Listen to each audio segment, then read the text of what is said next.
Next, Pakistan.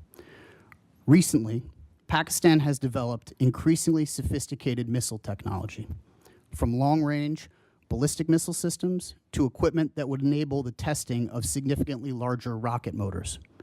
If these trend lines continue, Pakistan will have the capability to strike targets well beyond South Asia, including in the United States, raising real questions about Pakistan's intentions. The list of countries that possess both nuclear weapons and the missile capability to directly reach the U.S. homeland is very small, and they tend to be adversarial towards the United States: Russia, North Korea, and China. So candidly, it's hard for us to see Pakistan's actions as anything other than an emerging threat to the United States. Now, leaders across our administration, myself included, have raised these concerns repeatedly with senior Pakistani officials. We have been a longtime partner with Pakistan on development, on counterterrorism, and other security issues, including quite sensitive issues. We've provided support to Islamabad during difficult times, and we continue to desire a cooperative relationship in these areas of shared interest. That makes us question even more why Pakistan will be motivated to develop a capability that could be used against us. Unfortunately, it is our sense that Pakistan has failed to take these concerns, and frankly the concerns of others in the international community, seriously, and continues to advance these capabilities. As a result, the Biden administration has implemented a series of steps to contend with further development of long-range missile systems. Over the last year, we've issued 3 rounds of sanctions against non-Pakistani entities that have provided support to Pakistan's ballistic missile program. And yesterday, we issued sanctions directly against Pakistan's state-owned National Development Complex, which the United States assesses is involved in the development and production of Pakistan's long-range ballistic missiles, the first time we have sanctioned a Pakistani state-owned enterprise tied to missile development. Simply put, we're going to keep the pressure on Pakistan regarding its long-range missile program, even as we also continue to seek diplomatic resolutions to address our concerns, and we encourage every other nation to do the same. We've got a question in from the audience on your comments about Pakistan's motivation for developing longer-range capabilities. I mean, if you can tell us, I mean, what is the thinking of the Biden administration about why Pakistan might want to seek these longer-range capabilities, possibly including the United States? It is a new development in Pakistan's nuclear program, but what might some of the reasons be for this? So I'm not going to speculate on motivations. I would actually very much encourage those in conversation with Pakistani officials to ask those questions themselves, the way others have asked those questions pretty directly. What I can say is, just looking at a map and looking at ranges, we believe that this is fundamentally focused on us. And I think that is an inescapable conclusion based on the information that we've got. And that is why this is of such great concern, because the United States will not simply sit back and watch the development of this capability that we believe could pose a threat ultimately down the road. There's another question about the new report from the Defense Department about China's nuclear modernization program. It reports, as I recall from reading yesterday, that the force is estimated to be 600 total. But one thing that it did not say this time around is it did not estimate with confidence that China would be increasing its arsenal to 1,500 by 2035. What does that suggest, if anything, about what China is intending to do? And then the other question we have here is, do you see value in engaging with China on some of its proposals regarding nuclear postures, specifically its proposal for a joint no first use arrangement? Would just engaging with China on that discussion be useful in the future? So I guess I'd say a few things. One is, whatever the ultimate number that China is seeking, it has already reached a level that has fundamentally changed the strategic environment, and therefore is worthy of deeper engagement, deeper conversation among nuclear countries in the world, including the United States, and that's why we've sought those conversations directly with the PRC. In terms of what would actually be the agenda of a constructive set of conversations, I don't think we have put limits or constraints on the topics. I think we would be willing to engage and discuss broadly. It doesn't mean we would come in and change our position on some of these issues, but it has not been we have leaned in. It has been the United States' desire to enter into deeper conversations on these issues of risk reduction and ultimately strategic stability with the PRC, and I think we have made some progress, and I hope it continues into the new administration. All right, and there's one other China-Russia arms control discussions related question. The previous administration, the first Trump administration, attempted in 2020 for a trilateral discussion. The Biden administration has pursued a discussions on a bilateral basis with Russia and with China, with limited success with China, as you mentioned. I mean, what have you learned about why that's the useful way to go? We keep hearing at the Arms Control Association questions about a trilateral framework.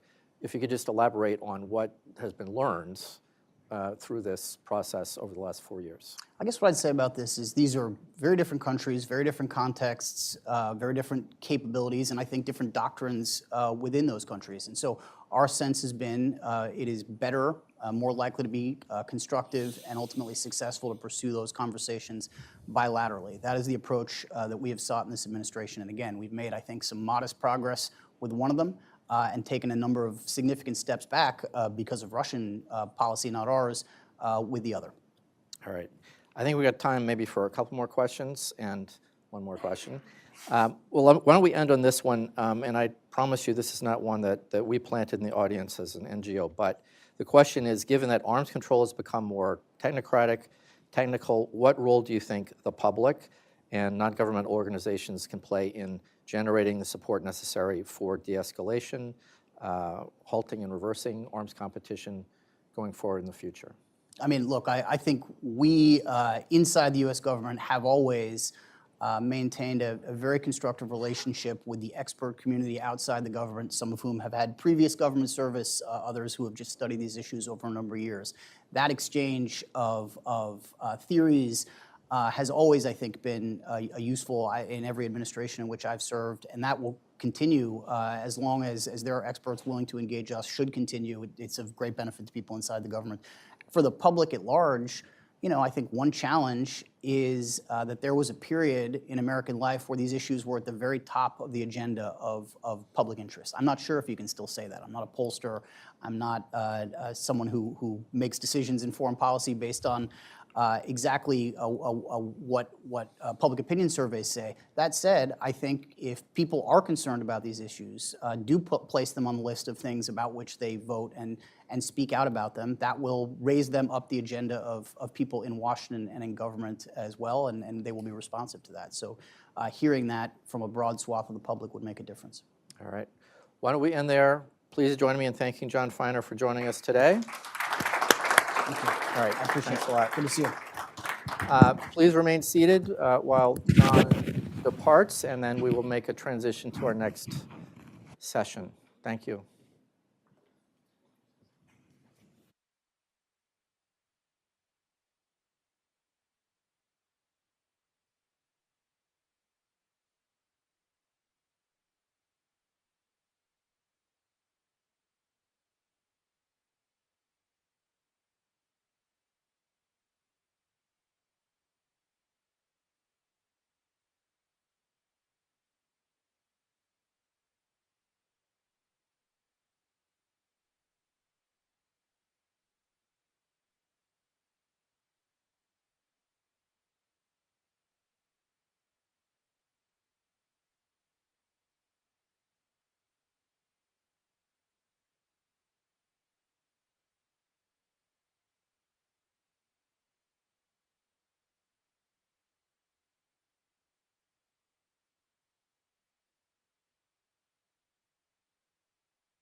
Do you want to move your chair over just All right. Well, welcome back, everyone. Thank you for joining us this afternoon. Once again, I'm Darrell Kimball. I'm Executive Director of the Arms Control Association, and it's a pleasure to co-host this discussion and event with the good people at the Carnegie Nuclear Program, James Acton and company.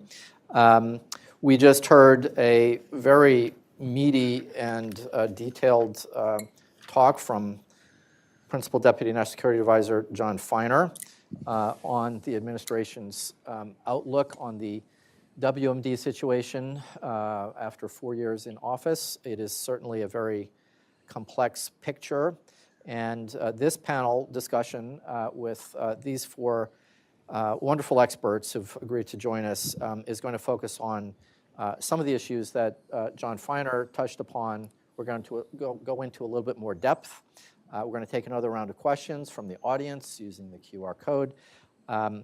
And we're going to be talking about future issues and implications for U.S. nuclear forces and posture as the new Strategic Arms Reduction Treaty expiration date approaches. And so what I'd just say to introduce this discussion and frame it is that as John Feiner said, it's been more than a decade that we've seen deteriorating relations between the U.S., Russia, and China, dimming prospects for nuclear disarmament diplomacy, major nuclear weapons modernization efforts by China, Russia, and the United States. And we could soon be on the precipice of a dangerous, unconstrained three-way nuclear arms competition. And as he said, since February 2022, concerns about Russia's nuclear posture and its intentions have grown. Conversations with Russia on risk reduction and arms control have been suspended. And of course, we have China now on a steady and some would say fast buildup of its nuclear forces with unclear intentions and an unclear end to where it's headed. So in response, we've seen, as I mentioned in the conversation with John Feiner, proposals have been advanced in Congress and elsewhere to expand the scope and the cost of the already costly U.S. nuclear weapons modernization program, possibly to deploy more nuclear weapons on the existing systems or to build new nuclear weapons capabilities beyond those which we already have. Others, including those of us at the Arms Control Association, believe that adding more nuclear warheads on missiles, fielding more nuclear-capable bombers, or deploying more nuclear-armed cruise missiles does not enhance deterrence. This is not the way to go. And that if one side or the other, the U.S. or Russia, were to exceed New START limits, it would lead to a spiral of escalation. So as John Feiner said, these are issues that the next administration, the next Congress are going to have to grapple with. And so in this context, we have this fine group of folks to discuss some of these issues. On my left is Adam Mount, who's Senior Fellow with the Federation of American Scientists, Madeleine Creedon, who served in several senior roles in government, including the aforementioned Congressional Commission on the U.S. Strategic Posture, and our co-host James Acton, co-director of the Carnegie Nuclear Policy Program. And so what I just wanted to ask this group to discuss, and we're going to start with Adam, is what are some of the factors that need to be considered as U.S. policymakers consider and debate the issue about how many nuclear weapons are enough, to put it bluntly. What are the assumptions that determine force requirements, deterrence requirements? Do they need to be adjusted? What increase in adversary capabilities would necessitate a change in the size or composition of the U.S. force? How much would that cost? How would adversaries respond? And where does such competition take us in the future? And are there any practical arms control measures in the near or medium term that can mitigate these risks? So these are some of the questions we're going to explore. Adam, why don't you give us a start on this? Thank you for being here. Thanks very much. Well, thanks to you, Daryl, and to James for having us here. I think it's crucially important that we have a more rigorous and more detailed conversation about these issues than we've had in public so far. Thanks in particular to asking this question about interpreting the language in the Nuclear Employment Guidance public report. The reason why this is important, I think, is that the Biden administration has never clearly articulated an answer about what they believe would be required to meet the challenge from China's nuclear buildup. this is important because more than any other single issue, how the United States responds to China's buildup will set the shape and the mission of our US nuclear arsenal for the balance of the century. Now, public reporting on the comments of administration officials has focused on the potential for a US buildup. There have been times when current and then departing US officials have suggested that some additions may be required in the future. In some cases, I think this focus from public reporting has been justified, in some cases not. But the central question here, which I've raised with Hans Christensen, my colleague, has been how to interpret this line that you mentioned in the Public Employment Guidance Report. It directed that the United States be able to deter Russia, China, and North Korea simultaneously. Now, many people, I think, will read this as meaning that the United States must be prepared to limit damage from multiple adversaries simultaneously.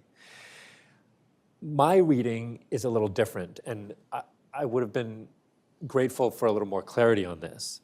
I think deter is a lower bar, like restore deterrence.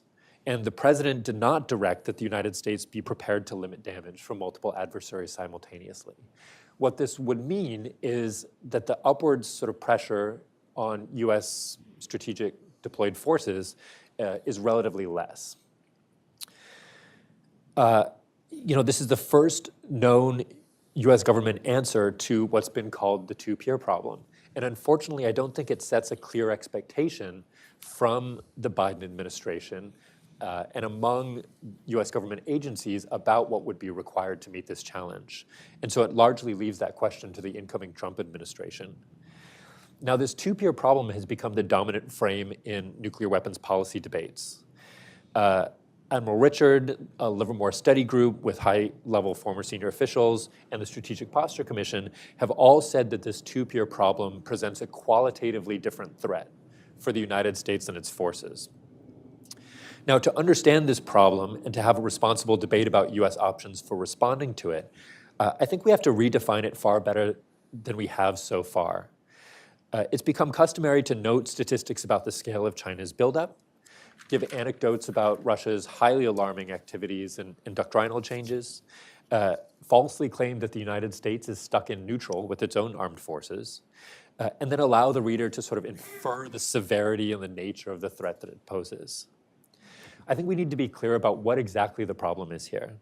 As I understand it, the two-peer problem is the claim that coordination between Russia and China poses a qualitatively different challenge for US nuclear policy that requires either a shift in strategy or force structure. On this definition, my reading is that there is no two-peer problem.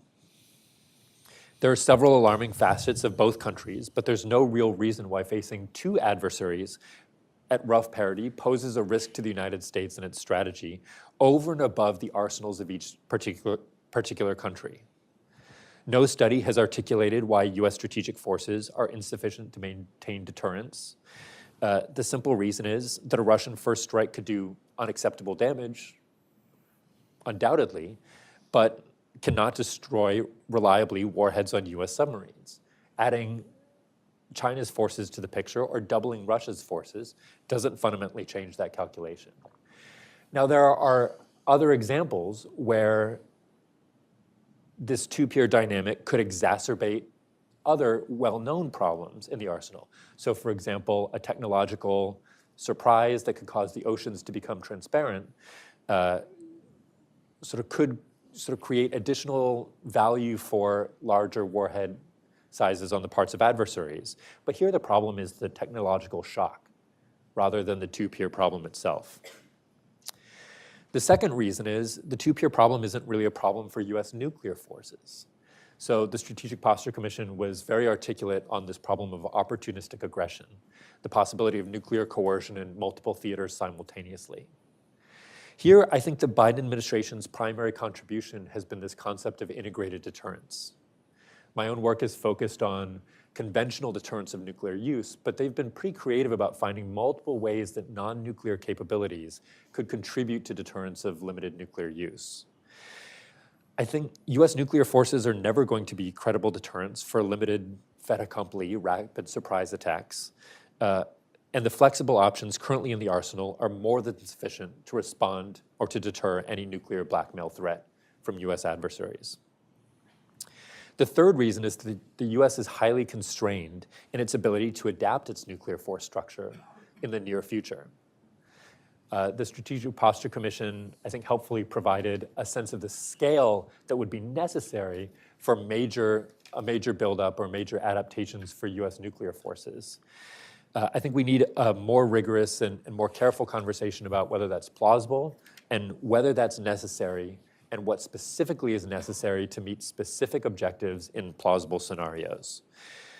So Daryl, I thank you for initiating this conversation, and to my two panelist colleagues for starting this more rigorous conversation in public. Great, thank you very much, Adam. That's a great start. Let's turn to Madeline Creedon to offer your thoughts on some of these issues, and in particular, to elaborate more on some of the thinking behind your recent Foreign Affairs article with Frank Miller. That'd be very helpful. Madeline. Thanks, Daryl, and again, thanks to James for hosting this. I mean, and also, I mean, I certainly agree with the various comments about the need to talk about this more. I mean, obviously there were 80-some recommendations in the Posture Commission, but one of them really was we have to talk about this more. We are in a situation that we haven't been in the past. We do have two peers in various ways that they're peers. Obviously, that's a longer discussion. But the whole geopolitical context, the threats that we are now as a nation facing, we haven't faced these ever. And we don't have the luxury of not addressing them and not talking about them anymore. And we also don't have the luxury, ironically, of just having one adversary to deter in the way we did with the Cold War. So as a result, we really have to give a lot of thought and a lot of analysis to what it really means to have this two-body problem, to have this two-peer problem. And that was one of the things that the Commission talked about, and then the Biden administration in its recent nuclear employment guidance has addressed in terms of being able to deter simultaneously both Russia and China. And then they added North Korea as well, because obviously it is a growing threat, but also because of the cooperation, collusion, however you want to describe it, with Russia. And these developments really do pose far-reaching challenges to the United States and to the national security, and our national security, but also to that of our allies and partners. And so we really have to address these. We just don't have the luxury of ignoring this anymore. And so to address the new reality, particularly as John Feiner addressed in detail, the Biden administration modified U.S. nuclear targeting guidance in order to be able to deter, and again, I think you're right on this, Adam, the key here is deter China and Russia simultaneously. And then obviously we have to deter North Korea, but I think the driving force here really remains China and Russia. In many respects, I believe that I see that North Korea is what we used to refer to as China as this lesser included case. So I don't think the arsenal of North Korea will drive our overarching size and construct of our arsenal. But again, it too is developing new nuclear delivery systems, platforms, and warheads that pose a threat primarily to our allies in the region, but obviously also potentially to the U.S. But our real issue right now, I think the U.S.'s real issue, is the effort to modernize the aging U.S. nuclear deterrent. It's been hampered by a number of things, not the least of which was a late start, inadequate industrial base capacity, materials and labor shortages, and also some funding gaps. And so from the perspective particularly of that article that Frank Miller and I wrote, I think it's very clear what needs to be done. The next administration, in our view, really should dispense with undertaking a very extensive review of either the nuclear deterrence policy, which I think is sound and remains sound, or the modernization plans. Again, these are modernization plans that have been in place for quite some time. President Trump supported them the last go-around.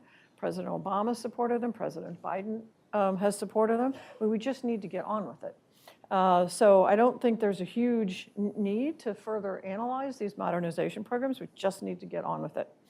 And while there may be some opportunities at the margins in the near term, the primary challenge is modernizing the nuclear complex across the board, so that we do have options in the future when and if, and I think that's a big question, if the country needs them.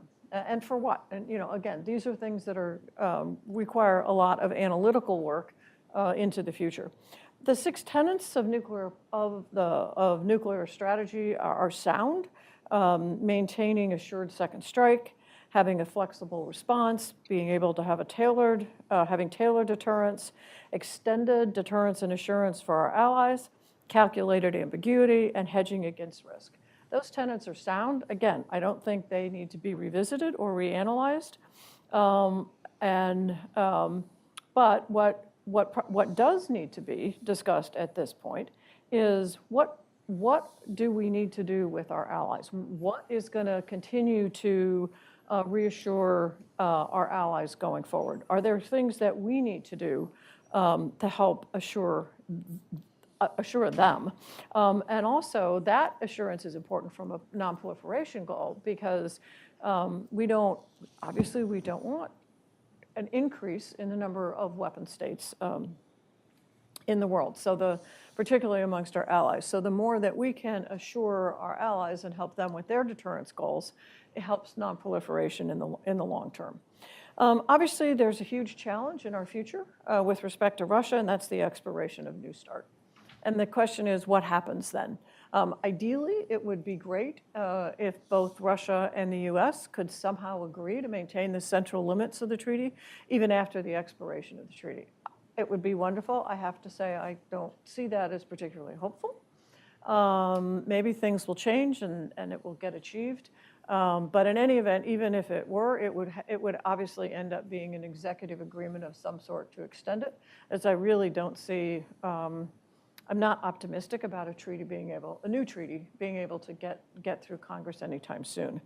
And so for me, the real question, I think, is for the next administration is not a new NPR. It's not the years-long study. I think we fully understand the problem. We fully understand the modernization needs. But the analytic task that the next administration has to take on is, do we need more deployed systems? And if we need more deployed systems, what do we need them for? And if we need more deployed systems, and there's an analysis that we need them for a reason, then the other piece is, well, okay, how do we go about doing that? There's a very practical aspect to do this. What's needed? What's the funding? Where is it going to come from? Because it's going to happen over and above the ongoing modernization programs. Obviously, this is all the U.S. will be able to do in any relevant time frame, is to be able to increase the number of deployed forces, not the size of the arsenal.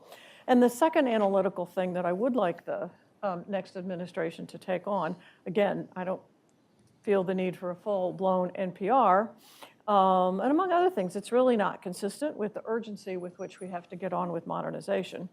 But the second thing is, I think this administration needs to tackle risk reduction.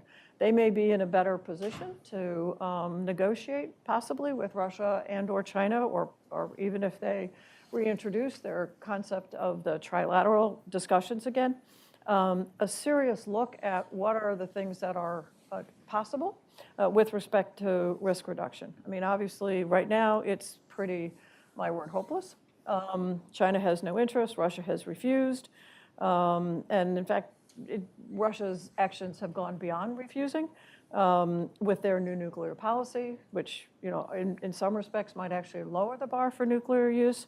And finally, with the unratifying of the CTBT, all of this has Russia moving in the opposite direction from risk reduction. So that would be my second assignment for the next administration, is to figure out, is there a way to get on with risk reduction? Thanks, Darryl. Okay. James, if you could weigh in on this, and I would just note for those of you who don't read James as closely as I do, that James has argued that the United States should reassess some of the existing approaches to the issues that we've been discussing. So take it away, James, please. Thanks, Dara. I suppose if you're a nuclear wonk and you spent the last 15, 20 years thinking about nuclear weapons, it's really psychologically helpful if you think you're living at an important time. If you think it's a time when there's really impactful decisions being made and you want to believe that your work, is speaking to the moment. I really honestly believe that right now is a pivotally important time. Because I really believe that the decisions that the United States takes over the next few years, decisions that have started to be taken by the Biden administration, that I suspect will be taken by the Trump administration, are going to catalyze a new arms race. And I think the big question facing the Trump administration is it a good idea for the United States to start a full-blown three-way arms race right now? John Feiner in his remarks before talked about the need to prevent a new arms race. But an arms race is not something like a hurricane or a pandemic or a cyber attack that's, happens to you and it's difficult to present. We can choose not to run an arms race. And the argument I'm going to make today is that we should choose not to run an arms race. And it really is as simple as that. Let me say firstly, I agree with John, I agree with Madeleine that the security environment is dangerous and getting worse. You're not going to hear any disagreement from me about that. The question is a buildup in US nuclear weapon numbers the right way to deal with that deteriorating security environment or not? And so much of the current discourse in DC treats as self-evident that if China and Russia are building up nuclear weapon numbers, we have to as well. If you listen to speeches by folks from the National Security Council, from the Department of Defense who have made this case, you will find literally not one sentence of explanation as to why more nuclear weapons in the United States will help to deter or combat threats from Russia or China. And this is where I respectfully disagree with Madeleine, who I think is one of the best, most informative thinkers on nuclear weapons, but I disagree with her that the tenets of US nuclear policy are sound. Because I think, the one that she didn't mention is the idea of counterforce targeting. It is the idea, in extremis, of using our nuclear weapons to attack Russia or China, or Russia and China, or Russia and China and North Korea's, which pick your enemies, their nuclear forces. And the argument here is pretty straightforward. This is the argument that the Strategic Posture Commission, I think, got at. It's the argument you hear when you discuss with folks in government privately, that if Russia and China and North Korea have more nuclear weapons, we need more nuclear weapons so we can attack their nuclear forces individually or together. But the question is, what's the next stage in this argument? Okay, we'll build up more nuclear weapons in response to that. Do we think China and Russia go, oh, well, the US has got more nuclear weapons? It's not our problem that they're targeting our nuclear weapons with their nuclear forces. We're just going to give up and stick with our current plans. Or do we think it's more likely that they will adapt their plans in response to our buildup? And if they do adapt their plans in response to our buildup, then by the logic of attacking their nuclear forces, we need more nuclear weapons in response to that. And that is an arms race. And more than that, it's an arms race the United States is really badly positioned to run right now. If we had a massive defense industrial base for nuclear systems, and we could build up faster than them, maybe you could make an argument that an arms race was in the US interest right now. But their defense industrial bases for nuclear weapons are bigger and have more capacity than our defense industrial base for nuclear weapons. In short, if we start to build up and catalyze an arms race, it will be futile because they will build up, thus nullifying whatever advantage we sought. It will be expensive. And we will probably lose it at the end of the day. So for all of these reasons, I think it is simply a bad idea to start an arms race. But there's another one as well, which is a three-way arms race, is much harder to stop than a two-way arms race. We arms raced against the Soviets during the first half of the Cold War. And about halfway through the Cold War, both sides were like, this was kind of futile. And they settled for parity. That wasn't primarily because of arms control. Arms control played an important reinforcing role. I think it was more actually that arms control was a consequence of being willing to settle for parity.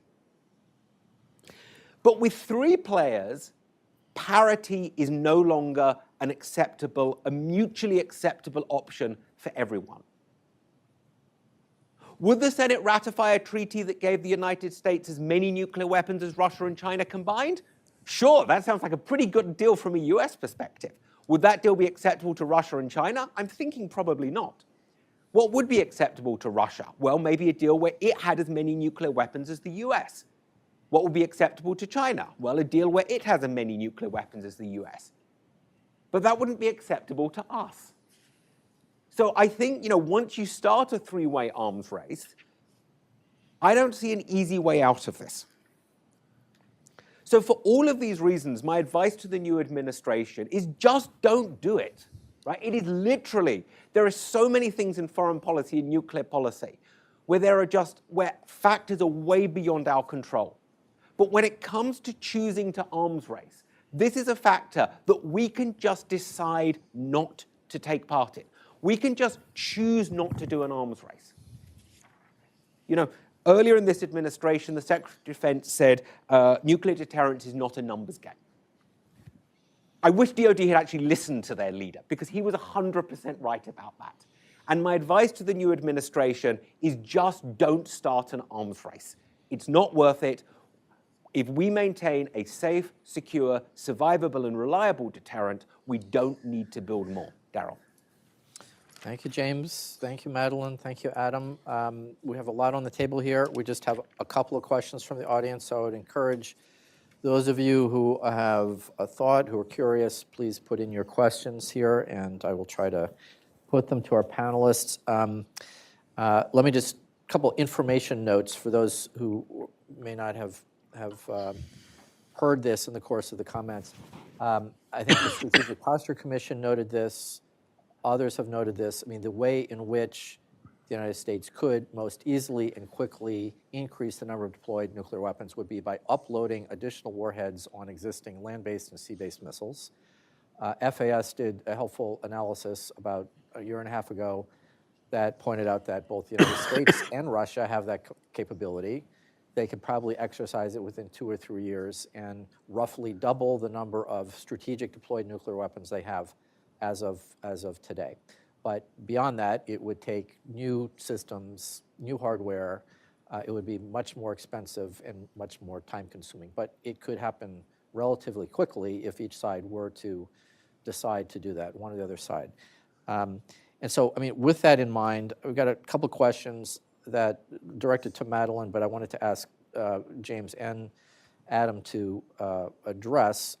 So given the difficult threat environment, given the situation regarding Russia's unwillingness, so long as the war in Ukraine goes on, to engage with the U.S. on risk reduction, arms control, I mean, what serious risk reduction steps could the next administration take vis-a-vis Russia, vis-a-vis China? We've heard James mention, and I mentioned this, the possibility, Madeline, you mentioned this, a executive agreement that wouldn't require detailed negotiations between President Trump and President Putin to respect the New START limits. That's one option. But what other risk reduction options might be available to avoid the outcomes that James was outlining? And Madeline, why don't you start, and then Adam, and then maybe James. Well, I mean, first, I want to make it very clear that the Strategic Posture Commission did not advocate for a new nuclear arms race. In fact, just the opposite. And the Strategic Posture Commission also made it very clear that what we need is more conventional forces to have deterrence from the outset, so that we never get into that military conflict that could then lead to nuclear use. So I just want to be clear that there's no advocacy for an arms race. And even in the article that Frank Miller and I just published, we said the United States need not and absolutely should not increase its nuclear arsenal to match that of Russia and China's combined. And then we endorsed the new guidance put out by the Biden administration, which we said, when fully implemented, will provide a strong and effective deterrent. So, and oh, by the way, we can't anytime soon engaged in a nuclear arms race. And that's the whole point. I mean, I completely agree. We should not engage in a new nuclear arms race. And our focus and our attention should be on continuing the modernization program, continuing the modernization of the complex, the defense industrial base, and that sort of thing. But back to the risk reduction question. So there are a number of things I think that possibly could be done. They're not arms control agreements. They don't look like arms control agreements. I would love that to be a path forward, and maybe it is in a couple years. Arms control comes in many shapes and It does. sizes, yes. But as a traditional arms control agreement. So for that reason, I think the focus on risk reduction is a better discussion, and that could include things like transparency. We haven't had a lot of luck in the past, but maybe we'll have some luck in the future. Maybe this is a way that you might be able to have some agreements with Russia even to maintain the central limits. Obviously, the treaty has expired, so you won't have the inspection provisions, but maybe there will be some opportunities for some transparency, even if it's mutual declarations of some sort. And maybe we have to look broader than nuclear weapons. I mean, maybe there are other things that we can look at. So I think the space is a good opportunity to have some discussions in terms of what is acceptable behavior in space. The U.S. has put forward the idea that many have adopted, that we shouldn't do any sort of space anti-satellite nuclear weapons that generate debris in space, because every spacefaring nation is hurt by that. It's, debris doesn't discriminate. So it's those sorts of things. What are norms? Can we think of new norms that might be acceptable? I think the notifications, the agreement for notification on ICBM launches, that's great. It's those sorts of things that I think we need to start now. I mean, these little baby steps. Okay. Adam, and as I turn this over to Adam, I mean, one thing we should also recall is that the Chinese are currently the chairs of the P5 process, the five-party mid-level discussions on nuclear postures and other matters. So that's a venue possibly for further discussions. Adam. Thanks. I agree with Madeline that unfortunately I think there's very little prospect for a sort of bilateral or trilateral arms limitation agreement.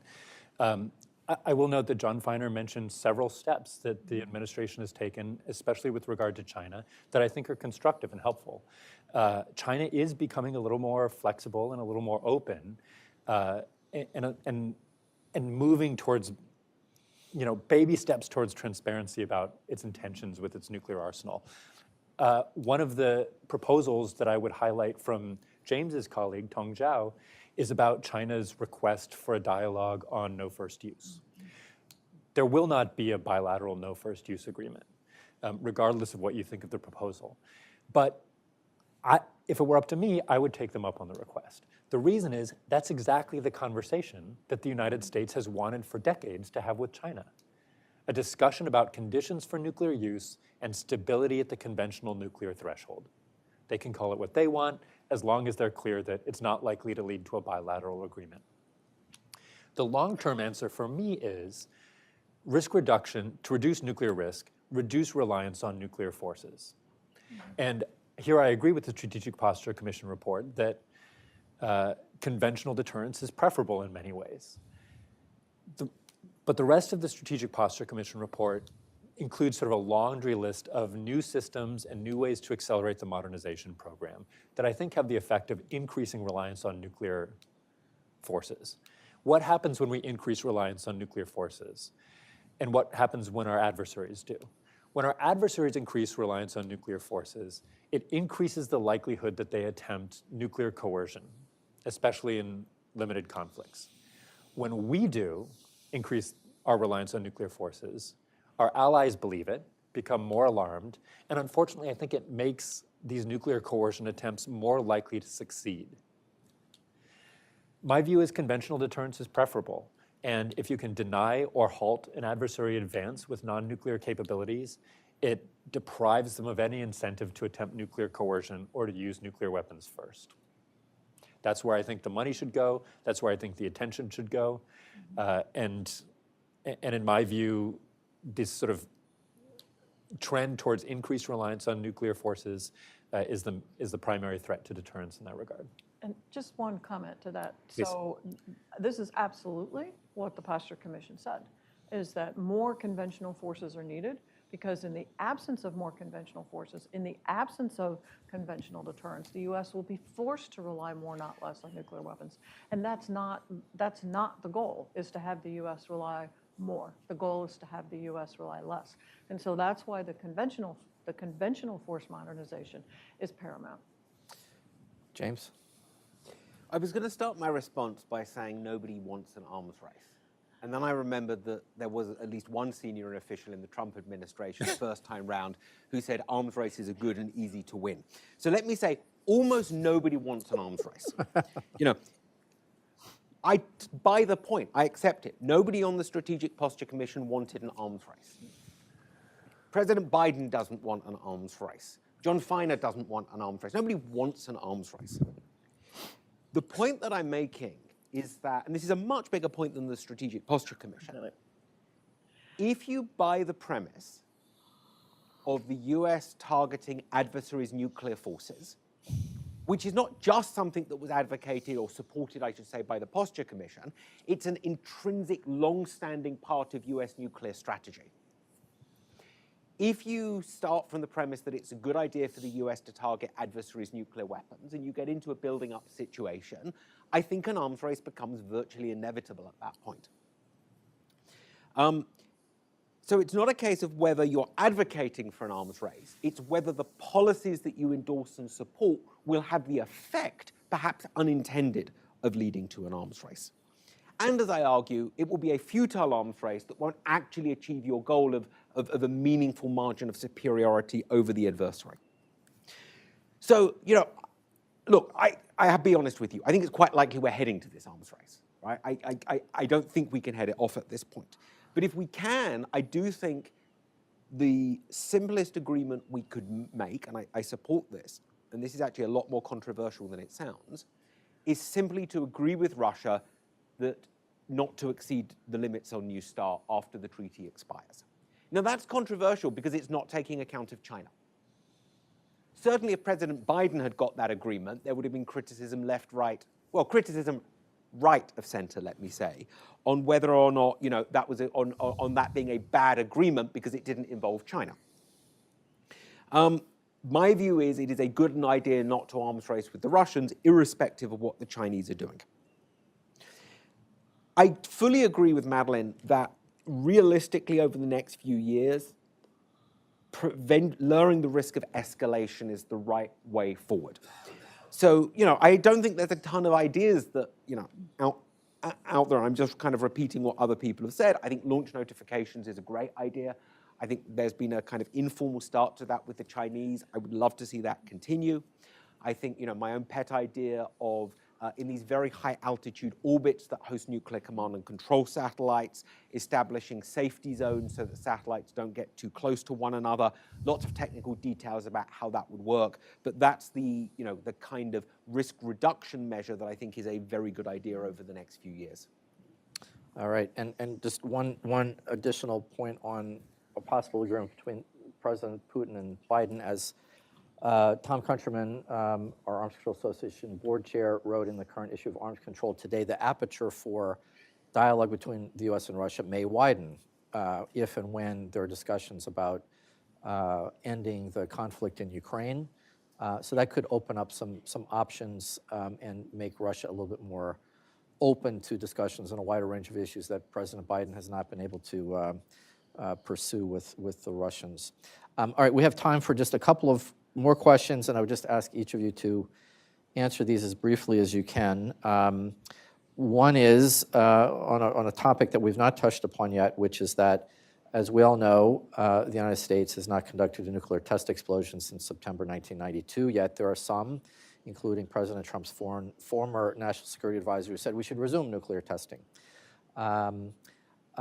Your quick thoughts on whether this is really possibly on the agenda of the Trump administration or not? And what would the consequences be for some of the issues that we've just been discussing about geostrategic competition, arms racing, and the global nuclear order? So, Madeline, why don't you start, since you used to be in charge of this at the NNSA at one point and might know a thing or two or have an opinion. My personal is I certainly hope this is not on the agenda. If the new administration listens seriously to the laboratories and to the people who really do this work, who understand the stockpiled stewardship program, the answer is no, it's simply not needed. And what is needed is to make sure that the science continues on, that the computational capabilities, the work out at Nevada for subcritical experiments, all of the work that the labs do continues on, because the price that would be paid, I think, is that we'd lose the science if we were to resume testing. And that's at least been my conversations with all the lab folks. That's not where they want to go. Adam, James, quick thoughts? Super quick. Yes, this is a real discussion. Yes, the resumption of nuclear testing is on the agenda. It's a terrible idea, but it's on the agenda. Here's my pitch as to why it's a bad idea. In fairness to many of the folks in the incoming administration, a lot of them are privately saying, we recognize there's no technical need for testing. We want to do it for political reasons. We think it's in the US interest to send out messages of our willingness to use nuclear weapons. My response to them is this: Russia and China don't have to worry about domestic politics. We have to worry about domestic politics in the United States. And if we get into a situation where we're all testing again, who do you think is going to test more? The country whose test site is in the middle of a swing state? Or the country whose test sites, the leaders don't care about what the people around the test sites think? Let me leave you with that. All right. Anything to add, Adam? Agreed. Okay, great. All right, last question that I'd ask each of you to address. We're here in Washington. We've been talking a lot about the United States and ourselves, but we have a global audience, and nuclear weapons and the threat of nuclear war is an issue that matters for the globe, and it has implications for global security, of course.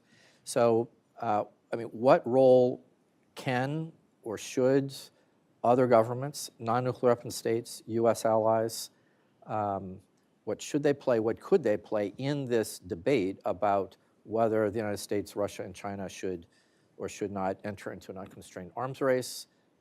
What kind of influence might our European allies have on some of the issues we've been discussing? And I would note that all 5 of the nuclear armed states that are part of the Non-Proliferation Treaty have an obligation under Article 6 to engage in good faith negotiations to end the arms race and on disarmament. So with that, your thoughts, why don't we start in reverse order, and we'll start with James and come back this way. Sure. Very briefly, look, I don't think it's a good idea.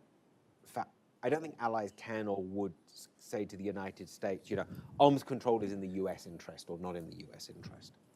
I think what allies can and should say is, we view preventing an arms race as being in our interest. It's up to you, the United States, to decide what your interests are. But we, your allies, have a strong interest in there being the absence of an arms race, in there being a reduced risk of nuclear war. And I think, I would encourage allies to talk clearly and honestly about how you perceive your interests, given very explicitly that the purpose of the US nuclear arsenal includes extended deterrence, includes enhancing the security of allies. And so I think it's helpful for allies to think about what's in their interest and being willing to communicate that to the US. Anyway, so I agree with the fact that it's hard to believe that allies would think that an arms race is in their interest. For what they can do, obviously this whole topic is a much larger topic for a much larger discussion. But I think among other things, allies, we need to bring allies closer in terms of our thinking and our planning, particularly on the conventional front. We need to bring allies closer in terms of our thinking and planning with respect to integrated deterrence. And I think there's a lot more that allies can do on the conventional side. And we need to work more closely with them to make sure that this conventional planning, the conventional capabilities are understood, they're broader, and they're more closely coordinated. Adam. I really couldn't agree more.